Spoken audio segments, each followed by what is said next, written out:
И вы знаете, может быть, даже как бы завершая вот весь этот цикл своей небольшой такой поэзии, небольшое стихотворение, которое бы, оно бы относилось бы, может быть, как пожелание ко всем.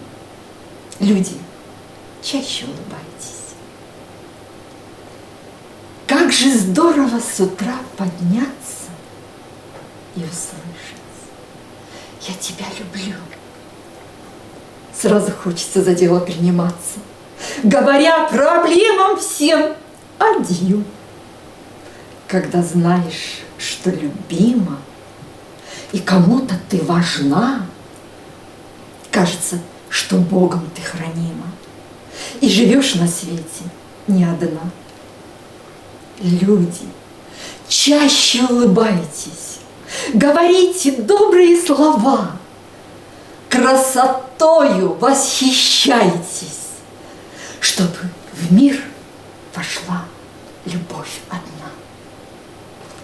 Вот это как пожалуйста. Правильно говорят, что счастлив по-настоящему тот, кто умеет восхищаться, а не завидовать. И когда человек может восхищаться всем вокруг, все, что происходит, правда же? Да, правда. И, честно говоря, я вас знаю совсем недавно, но я восхищаюсь тому, как вы находите быстро нужные слова к подобным вещам. И нужную реплику в нужный момент. Вот, потому что сама вот иногда такие сборнички пишу от всей души и для души, да. И вот сюда что-то вот так это рождается, потом сборничек один вышел, второй вышел и так далее. 3 сборника «Татьянин день» я выпустила, больших таких, серьезных еще, работая в Челябинске. Да. Ну и просто хочу сказать, я просто показываю руками, они тут рядышком лежат. Ну, дело не о моих стихах в данном случае, дело о вот ваших замечательных стихах, которые сейчас услышат наши телезрители. А когда мы будем проводить очередную какую-то встречу в епархии у нас, здесь, в храме Георгия Победоносца, или в Иверской обители, в концертном зале «Идти высоко», то я хотела бы, чтобы это была встреча с вами и вашим творчеством. Не возражаю. Тем более Иверская. У них Иверская, но у нас была, конечно, первая Иверская. Владыка Валентин тогда был в Оренбурге. Он сказал так: нет, называем ваш храм Иверский, чтобы восточная часть Оренбуржья охраняла Пресвятая Богородица. И вот теперь у нас есть еще Иверский монастырь, и он очень мне дорог и очень любим. Вот, а что-то о подземном храме вы там слышали, да, или были там? Нет, уже? вот там я не была. Мы тоже еще, мы вот собираемся только встретиться и побывать там. Ну а теперь, конечно, хотелось бы, чтобы вы украсили свои стихи своим пением. Гляжу в озера синие, в полях ромашки ров, зову тебя, Россию, единственной зову. Спроси, переспроси меня, милее нет земли. Меня здесь русским именем когда-то нарекли. Гляжу, озера синие, в полях ромашки рву, зову тебя, Россию, единственной зову. Не знаю счастья большего, чем жить одной судьбой, грустить с тобой, земля моя, и праздновать с тобой. Красу твою не старили ни годы, ни беда, Иванами да Марьями гордилась ты всегда.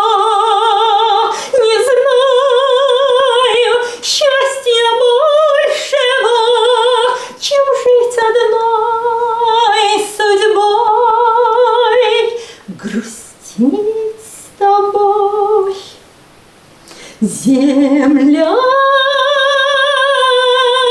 моя, и праздновать с тобой.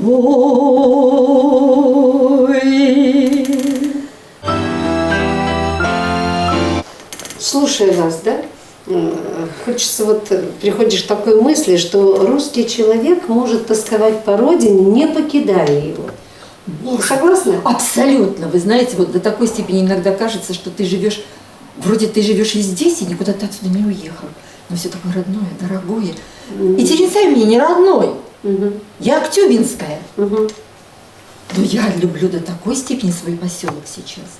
Да? Мне кажется, мне туда пушка сейчас туда не Ну, влезет. где душа? Да, это что-то. И мне нравятся эти степи. Мне нравятся березы, сосны. Мне все нравится. Я люблю свою Россию. Я действительно, я патриот своей страны. Ну, а я еще и отношу себя к патриотам своей малой родины и вообще Южного Урала. Я так всегда хочу прославлять этот край. И даже куда-то, когда еду, беру с собой наши костюмы в камнях, в украшениях, в уральских малахитах. И говорю, да, это уральская малахитовая шкатулка перед вами. Вот. Потому что показываешь уже свой край. И на эту тему есть прекрасные слова. Не счесть сокровищ на Урале. В своих глубинах он хранит талант людей, что ярче стали и знаменитый малахит. Но все же главное богатство не то, что горы стерегут. Богатство главное – уральцы, их песни, их творчество и их труд. Согласна? Согласна, да. Абсолютно. Ну, Ольга Викторовна, я отпускаю вас совсем ненадолго, с тем, чтобы мы смогли сделать встречу с вами и пригласить наших земляков, жителей Восточного Оренбуржья, канала Уфанет 166, Орскру, телеканала Евразия, все, кто нас смотрит, на встречу с вашим творчеством уже в сопровождении музыки, оркестра, и как регента церковного хора, и как замечательного человека, талантливого, и как вот теперь стихотворца, вот в такой форме, в небольших стихах, но они такие разные, интересные. Ну и мне удалось узнать еще чудо ваших рук. Но это отдельно, мы об этом уже отдельно поговорим, потому что многосторонний, талантливый человек живет здесь, у нас в Оренбурге, и мы должны с вами встречаться. Как вы думаете? Я не возражаю. Вы знаете, я считаю так, если Господь ведет зачем-то куда-то, и нету тому больших препятствий, значит, человек должен делать то дело, которое у него идет. Совершенно верно. А единственная настоящая роскошь, говорил Антуан Сент-Экзюпери, это роскошь человеческого общения. Правильно? Да.